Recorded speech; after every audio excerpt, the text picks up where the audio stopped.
I have a challenge for you. Do you believe in free will?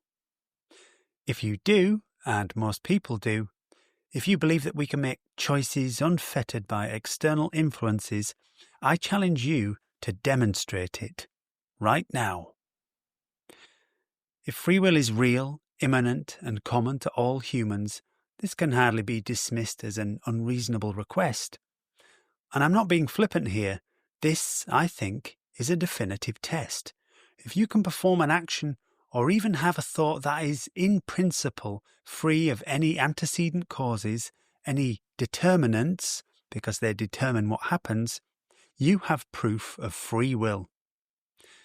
Now, the fact that this simple, unpretentious request makes an absurd demand is, I suggest, evidence of the absurdity of the notion of free will itself. So maybe the real question is, why do we believe in free will? Or maybe, why do we need to believe in free will?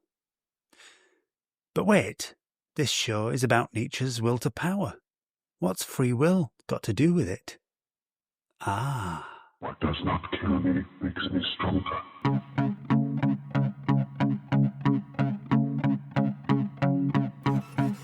This is the Will to Joy podcast. Will to Joy is a resource for personal growth and transcendence based on the extraordinary teachings of Friedrich Nietzsche.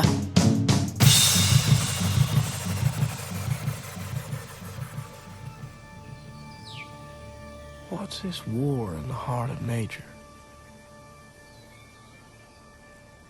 Why does nature vie with itself? The land contend with the sea.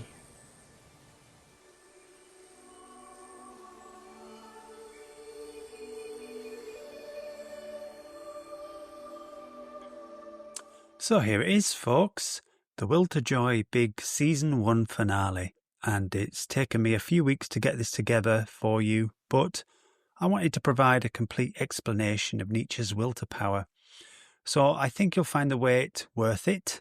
I'm going to lay out will to power for you comprehensively, from its metaphysical foundations to its manifestations in natural phenomena, to its expressions in human psychology and behaviour, to its Nietzschean spiritual dimensions and its real practical implications for your life.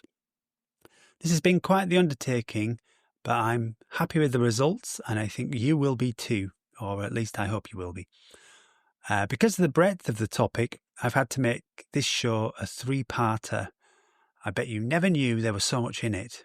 Well, for sure, it is a big topic, but I wanted to lay all this out to you piece by piece in the most accessible and practical terms, so that requires a little more circumspection and thoroughness. This should make comprehension much more reliable. I don't doubt that those of you out there listening to this are smart, but podcasting is not the best way of delivering complicated information, certainly not for me anyway. My mind tends to wander and get distracted, and so with that in mind, we're going to take it step by step. I opened this episode with a challenge and some questions about free will. For Nietzsche, neither you, I, nor anyone has free will. How do you feel about that? Many people loathe this suggestion and even get quite defensive when their sense of their own autonomy is questioned.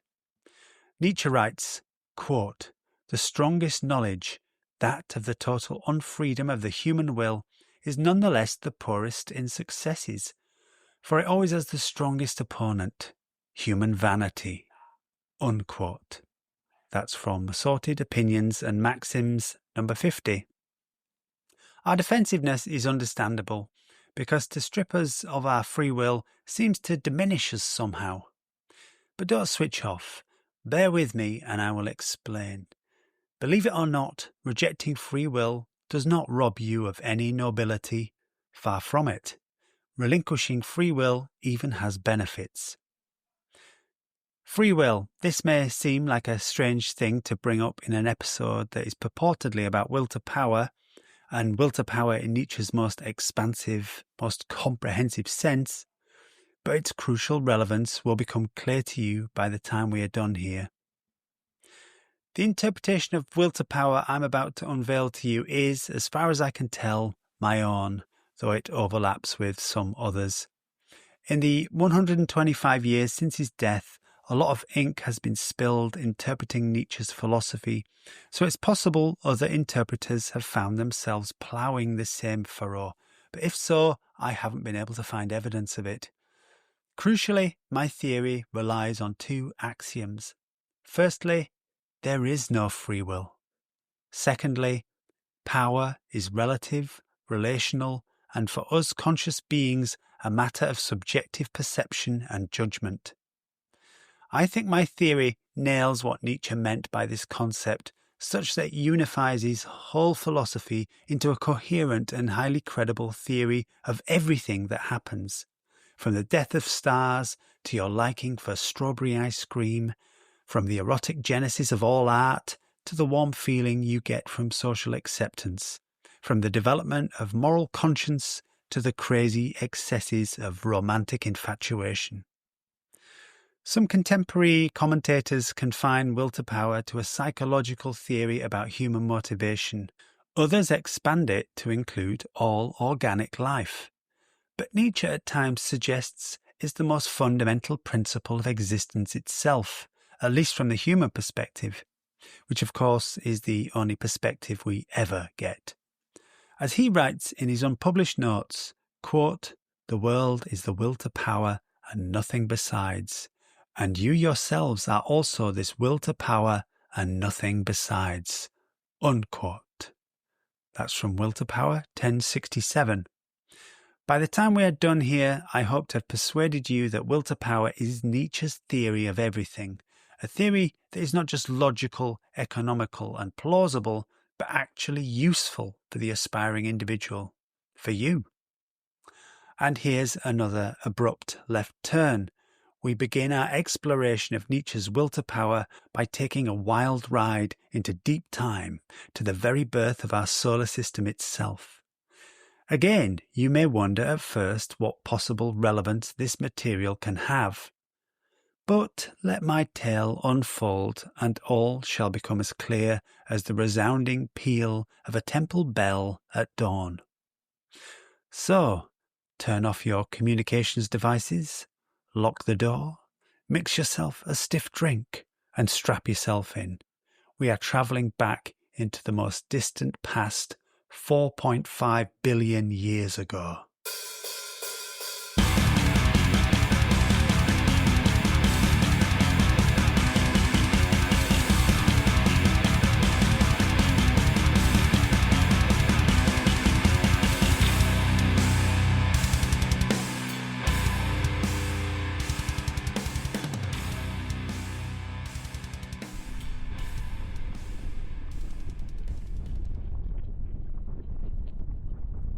Chaos reigns. Under the pull of gravity, the Earth has condensed into solidity from an enormous cloud of gas and dust rotating in the vacuum of space.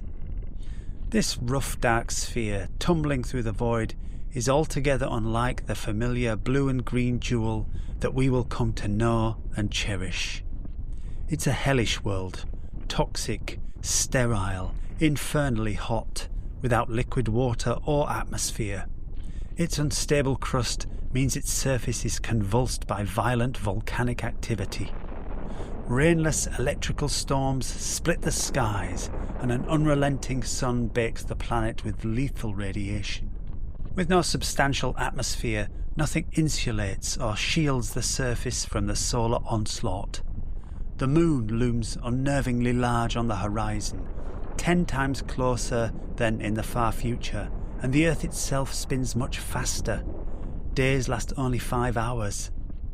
There are no blue skies vaulting over the valleys and mountains of this unending desert planet, just the yawning vastnesses of space, wheeling slowly and inexorably overhead, strewn with its countless cold stars. From out of the blackness between the stars come terrifying supersonic barrages of comets and asteroids. They frequently hammer the planet, vaporizing the rocky surface under the heat of impact over and over and over again. This cataclysmic period in the young Earth's life is known as the Late Heavy Bombardment, and it goes on for hundreds of millions of years. But the chaos of the bombardment is a sign of the solar system settling down. The Sun and its infant satellites, Earth among them, are mopping up the material debris still scattered across space as a result of the Big Bang almost 10 billion years ago. As you might expect, right now, Earth is entirely without any life at all. Welcome to the horrors of the Hadean Aeon, named for Hades, the Greek god of the underworld.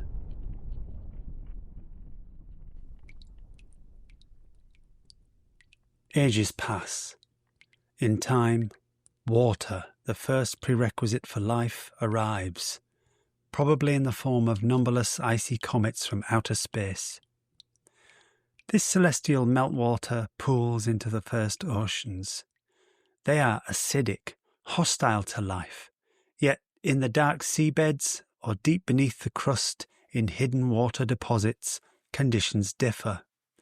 Around hydrothermal vents and seams of radioactive rock, volcanic heat, chemical energy, and peculiar minerals create crucibles of change. Minerals form strange lattices and membranes. Carbon chains twist, link, and fall apart again. It's chemistry, nothing more, but it behaves as though it's trying things out. For hundreds of millions of years, this endless experimentation continues. Most combinations fail instantly, collapsing back into the soup. But occasionally, some hold together a little longer. They survive, not because they're meant to, but because, under the current conditions, they are constituted to continue existing. In evolutionary terms, they are fit. This is selection without a selector, mindless, mechanical, inevitable, monkeys with typewriters at the molecular level, endlessly clacking out new permutations. Over eons, what lasts, what endures, becomes the backdrop for what follows. The stable becomes the stage on which new experiments play out. This is evolution in its most primitive sense, the slow, blind sorting of what persists from what doesn't. And then, somewhere, sometime, one novel molecule performs an unprecedented trick. It folds in such a way that it attracts other atoms into its own shape. A crude copy. Not perfect, but enough. And now there are two. The copies make more copies, and those copies copy too. What was once a single flicker becomes a spreading pattern. This is the evolution of the stable. Imagine a shallow tide pool after a storm. Unfiltered sunlight beats down on its surface. In that film of water, countless varieties of inorganic molecules drift and collide. Most vanish instantly, but a few endure and even replicate.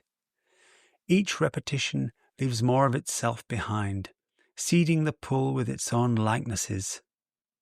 Over time, the pool becomes colonized with its descendants. It's not alive, not yet, but it behaves as though it has one simple rule, one that will be the fundamental imperative for life. Keep going. No consciousness, no plan, just mechanical, chemical repetition. A pattern that happens to keep happening. Once copying begins, everything changes. Each generation brings tiny errors, mutations. Most are so minuscule they make no difference. Some make copying harder, others make it easier. The easier ones, of course, win, if by winning we mean hanging on to existence. And with us humans, we usually do. That's our own pre-programmed prejudice. The robust and resilient molecules crowd out the fragile and the ephemeral. they successfully dominate their little world until their own success reshapes the environment that sustains them. This is evolution by natural selection in its most elemental form. There is no purpose, no plan, no goal, no destiny, just repetition that reinforces itself. Any copy that has a variation meaning it's slightly better at getting itself copied tends to proliferate. What's most interesting is that this iterative self-reinforcing process is substrate neutral. It doesn't care what it's made of. All it needs is three conditions: something that copies, the possibility of variation in those copies, and the fact that some variations last longer than others. Wherever those conditions occur, replication, variation, and differential fitness, evolution happens. Genes do it in bodies, crystals do it in rocks, even ideas do it in human minds. Consider, for example, that a joke can be naturally selected to survive and reproduce itself. If it's funny, it will be replicated, being retold by an ever-widening group. If it's not funny, it will perish, being quickly forgotten. The funny joke can even evolve as people misremember it or tweak it in their retelling, and if any such mutation makes it funnier, this fitter adaptation will likely outcompete the original. This is mimetic evolution by natural selection, rather than the genetic one we are most familiar with. Even behaviours are subject to this logic. Consider this example: the behaviour of children copying adults to learn skills. The capacity for copying is a genetic predisposition that's good at getting itself copied. Why? Because children who imitate adults are more likely to survive to sexual maturity and reproduce, passing on the genes that make imitation possible. But copying is mimetic too. Children don't just copy copying itself, they also copy the specific behaviours they see in adults, and those behaviours can then spread through generations by imitation rather than heredity. And any specific behaviour can evolve too, with more efficient variations outcompeting previous versions. Here we see the beginnings of culture and how deeply biology shapes and underwrites it. So the joke and the copied behaviour express the same recursive logic of selection, but mimetically. This is evolution at work on more abstract realms of replication. Any pattern or organisation, whether it be material or informational, which endures, expands, appropriates and replicates itself in forms that are ever better at enduring, expanding, appropriating and replicating, is fit, meaning that within the conditions of its environment, it earns its existence. The same basic dynamic applies to everything that endures. What works by making what works work better. This self-reinforcing dynamic accelerates and intensifies evolution by natural selection. Over time, the world fills with forms, patterns of organisation that share the characteristics of successful survivors from its own history. But not to get ahead of ourselves, in the Hadean era, with our primordial cocktail, if you mix the right ingredients, provide a steady energy source, and let it all simmer for, a few billion years, what you get is chemistry that starts to look suspiciously like life. It's not alchemy, it's statistics. Given a drinks cabinet and enough time, even without a recipe, you'll eventually come up with a decent margarita. The margarita of this story is RNA and DNA, self-replicating molecules that have evolved such that they carry detailed replication information. Through the recursive self-reinforcing logic of evolution by natural selection, they are copies that are good at getting themselves copied. Proto-life in its first fragile forms enters the frame. But notice what's missing. No plan, no guiding hand, no cosmic goal, just endless variation and differential survival. Purpose doesn't exist in this vast, godless hell.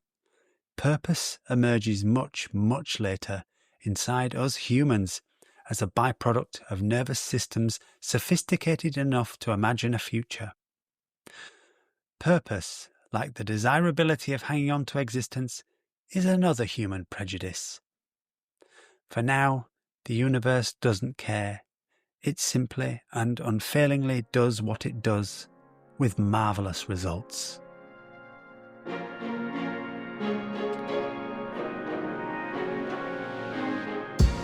Will to Joy is a new and tender green shoot striving towards the light.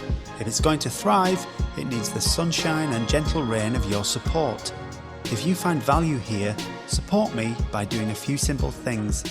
Hit follow so you don't miss the next episode. Follow Will to Joy on all the main social media platforms. Drop the podcast a review. I'd love to hear your feedback. If you know people who get something from this material, please do share it with them. And please consider supporting me in this project for a few dollars a month. There's a link in the show's description.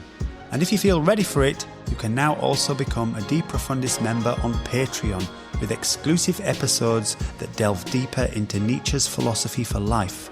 Link also in the show's description. Your support will ensure that I can keep producing the Will to Joy podcast to support you in your own flourishing. Thank you. Do you believe in fate, Neil? No, Why not? because I don't like the idea that I'm not in control of my life. I know exactly what you mean. What is free will? In Human All Too Human 18, Nietzsche writes, quote, "We believe fundamentally that all feelings and actions are acts of free will. When the feeling individual considers himself, he takes each feeling, each change, to be something isolated, that is, something unconditioned, without a context. It rises up out of us with no connection to anything earlier or later." Unquote. Free will is usually taken to mean the capacity to choose and act independently of causes, an ability to have done otherwise than one did under identical conditions. Without it, the world is determined. Every event follows necessarily from those preceding it, in line with the laws of nature. Given the past, the present could not be otherwise, and the future is already implicit in what exists right now. Our most important social institutions, economics, democracy, contract law, criminal justice, and morality itself, presuppose free will. The rich, the powerful, and the successful, those with disproportionate influence over culture and politics, tend to be its strongest advocates. As Nietzsche notes in The Joyous Science 258, quote, "No victor believes in chance," unquote. The powerful want to claim all the credit for their success and make the less fortunate morally culpable for their misfortune.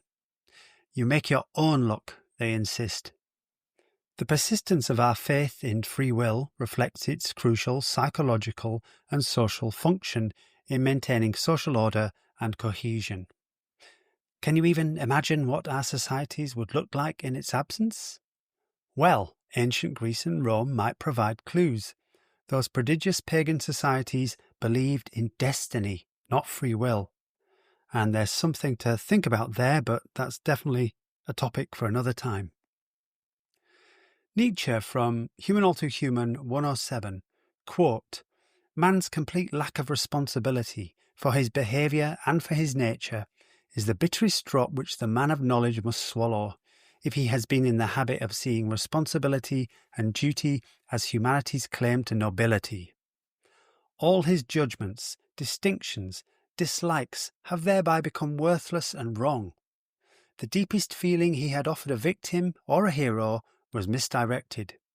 He may no longer praise, no longer blame, for it's nonsensical to praise and blame nature and necessity.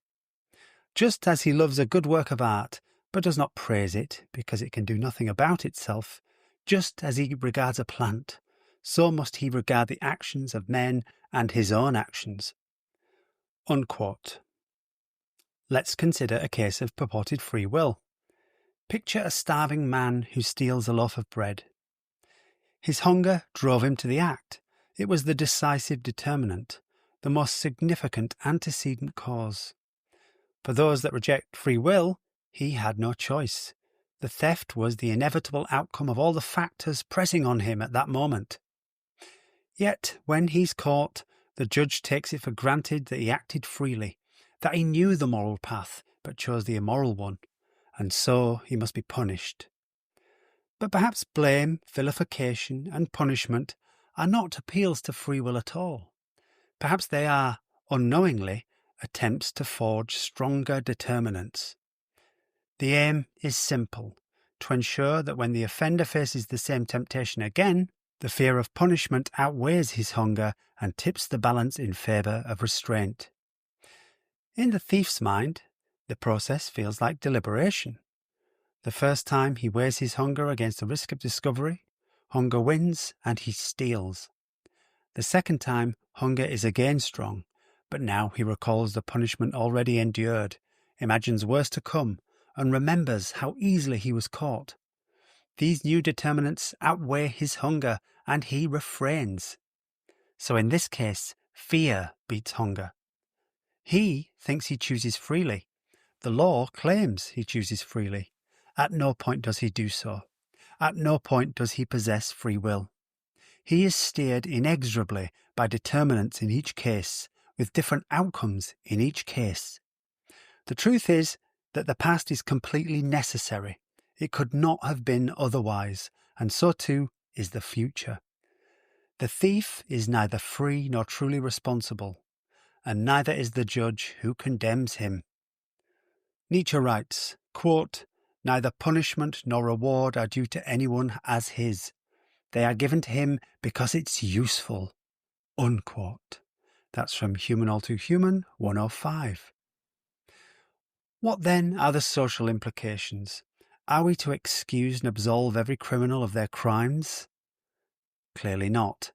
A tornado, an earthquake, or a flu virus may not be morally blameworthy, but they are evils for us nonetheless. The rat, the leech, and the mosquito are not responsible for what they are, but their natures. But we seek their eradication nonetheless. With humans, we're usually less extreme, and some degree of non-lethal coercion or rehabilitation is often aimed at. And with humans, whatever their nature and the character they have developed through their lifetime of interactions with the wider world, they are all capable of some degree of change. This is Nietzsche's notion of second nature. Our first nature is that with which we are born, our physiopsychology. Our second nature is acquired from our physiopsychology's inevitable unique interactions with its environment. We're all capable of becoming something other than we now are. But of course, it depends on whether or not it's our fate to do so, on what lessons and challenges our environment presents us with. As Nietzsche writes in Will to Power 1040, quote, "A man only has what he needs," unquote. Blame and the myth of moral responsibility are the scaffolding of our civilization. Without these fictions, our current order would collapse. This is why free will is our civilization's indispensable, to borrow a term from Plato, noble lie. It's easy to see why free will is such a convincing notion. Our ability to hypothesize gives the impression of freedom and agency. We can imagine different futures flowing from our present choices, and we can picture past events as if they'd transpired otherwise. We seem to inhabit a world where all manner of things could occur, not only the things that do occur. But consider that when you deliberate and make a choice, that choice is, in principle, causally explicable. There are reasons behind it, explanations for it. At lunch you may freely opt for pudding or pie without feeling compelled. Yet when you reach for the pudding, it's the result of countless factors. Your taste preferences, memories, associations, the way the food is presented, your mood, bodily state and other contingencies. Perhaps the pudding is chilled and the pie is warm from the oven, So you choose pudding because it's a hot day, and this is due to the seasonal tilt of the Earth relative to the Sun. If the Earth's position in the solar system had been different and the air temperature cooler, you'd have had pie instead. You can even imagine having had pie instead, so it seems like it must have been possible. But for your dessert dilemma to have been resolved differently, all its causes would have had to be different too, not just one. Every cause is enmeshed with all the rest. Quote, everything chained, entwined together, everything in love, unquote, as Nietzsche uncharacteristically writes in Thus Spoke Zarathustra. So you see, only in a wholly different universe could you have chosen otherwise.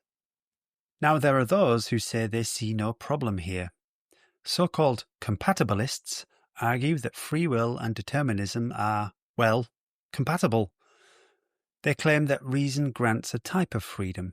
So long as actions follow rational deliberation, they count as free. But reason is itself bound by causal necessity. Each thought flows from prior thoughts and generates subsequent thoughts. They're all causally linked and need to be if thinking is to do its job, is to make sense. Reason itself is premised on a logical and coherent succession of connected ideas. A thought unconnected to the matrix of all thoughts is like a link uncoupled from a chain. It's isolated and therefore inert, arbitrary, redundant. From The Wanderer and His Shadow, 11, quote, in truth, however, all of our acting and knowing is not a consequence of facts and empty spaces in between, but rather a continual flow, unquote. Naturally, just as in the external world, nothing in your inner life pops into existence spontaneously from nothing, ex nihilo in Latin, and nothing can be the cause of itself. In Beyond Good and Evil 21, Nietzsche calls this notion of self-causation, causa sui in Latin, a, quote, logical rape and abomination, unquote. Rationality is not freedom. It's an evolved cognitive capability that is just as deterministic as everything else. We might ask, how and why did it evolve? Well, let's speculate. Imagine early organisms, basic forms of life responding mechanically to environmental stimuli. Individuals whose reaction best ensured survival persisted and reproduced. As environments grew more complex, fixed reflexes proved insufficient. Sentience, the ability to feel pleasure, fear, pain, desire, these could have constituted a more probabilistic rule-of-thumb system for making choices in a world with more uncertainties. Then in humans, the ability to simulate possibilities, mental trial and error, well, this conferred a selective advantage. Thus, consciousness and reasoning evolved as extensions of the same blind evolutionary process. Let's look more closely at the evolved function of rationality to see past the illusion it creates. Suppose you go out partying the night before a job interview, you wake up hungover, and the interview goes badly, and you don't get the job. You berate yourself for your foolishness. Yet, in truth, your choice to party was inescapable. The weight of causal determinants made it inevitable. It could not have been otherwise. Perhaps it was a phone call from a friend inviting you to a get-together that was the decisive determinant. So you go, party, and ruin your chances of getting the new job. But, and this is the crux, imagining afterwards that it might have gone differently, picturing yourself staying home preparing, picturing the interview without the hangover, means that next time you face a similar situation, you might just act differently. You might firmly decline your friend's invitation. If so, you've learned. You've learned from that experience, and well done to you. And that learning is itself a determinant, one that may override your impulse to party in future. And yet, even your imaginings are determined, based on, for example, your life experience and your cognitive abilities. Rationality is not a magical escape from causality, but a sophisticated adaptation within an inflexible deterministic reality, naturally selected because it's helped the human species survive for reproduction. When you deliberate, Your brain is running predictive models built from memory and expectation. This isn't free will. We get computers to do predictive modeling all the time, and we don't infer that this gives them free will. The animal that can run predictive models, learn from past experience, and project outcomes into the future can fare better, at least in some circumstances. But it's just as causally bound as the animal that acts unthinkingly on instinct, or even the computer that mindlessly executes its predictive programming. But as Christopher Hitchens said, "Of course I believe in free will. I have no choice." And Nietzsche expresses the same sentiment when he writes, quote, "The acting man's delusion about himself, his assumption that free will exists, is also part of the calculable mechanism," unquote. That's All Too Human 106. Free will is a kaleidoscope of recursive self-referencing. To prove you are free, you try to act contrary to your normal patterns of choice, but this act too is caused by your desire to break the deterministic chain, and so it's just another link in that chain.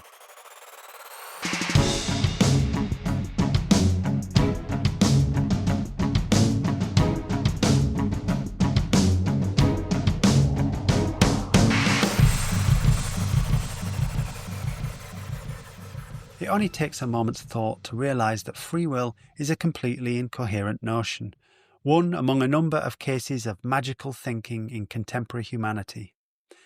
In what sense could it even be useful for a subject to make a decision that was disconnected, even marginally so, from the network of causal determinants within which it lives? To be able to choose for no reason at all, which is what free will adds up to, is madness. Even if we had that capacity, its uselessness, indeed its dangerousness, would mean it would be quickly naturally selected out of existence. This also connects to the main rebuff to those who hope quantum indeterminacy might save free will. Even if subatomic particles seem to spontaneously pop in and out of existence, leaping from that to the claim that human choices do so is unjustifiable. And it still wouldn't be free will. If choices spontaneously popped into existence with no antecedent causes, how could anyone be held responsible for them? Responsibility presupposes volition, which means causation. An uncaused choice, one that you haven't caused, haven't chosen, that occurs for no reason, is not a choice. The fact is, you never experience spontaneous, non-deterministic quantum events. Do you observe objects appearing and disappearing miraculously? Do you find the colour of your car has changed overnight? Isn't the supermarket always in the same place each time you go to get your groceries? The world makes sense because it's deterministic, and the elaborate contortions and mind-boggling justifications that people construct to save free will, for me, reveals just how desperately we cling to the illusion of autonomy and the dignity we think it bestows. The anxiety, I think, is that no one wants to be thought a meat puppet, a mindless automaton whose every action can be predicted, a being utterly unfree. But this concern is misplaced, I feel, because the real import of this issue is retrospective. Free will says you could have acted differently than you did in the past, and that makes you morally responsible and blameworthy for all your past actions. There's a hint here at the social function of the free will myth. Determinism, on the other hand, says all this free will stuff is absurd.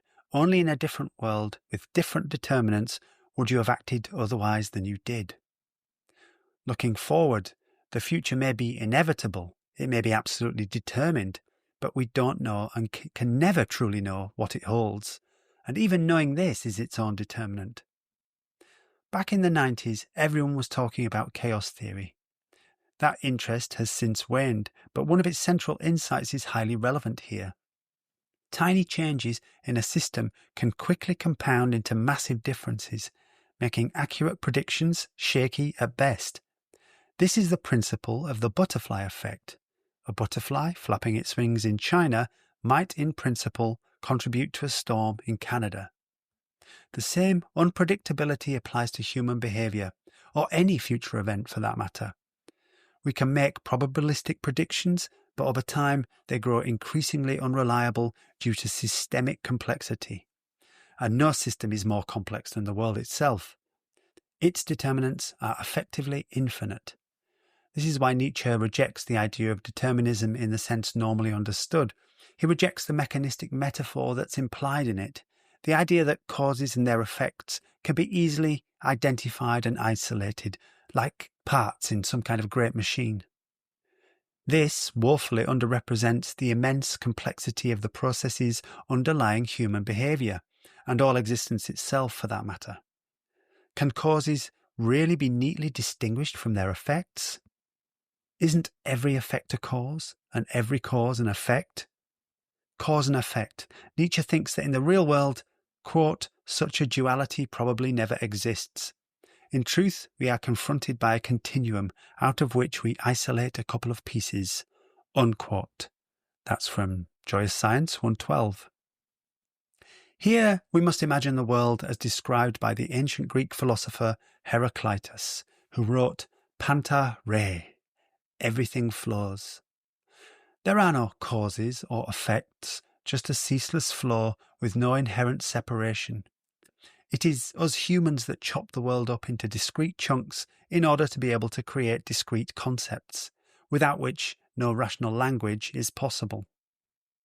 Nietzsche calls Heraclitus his precursor and asserts that in every occurrence, quote, there is an infinite number of processes that elude us.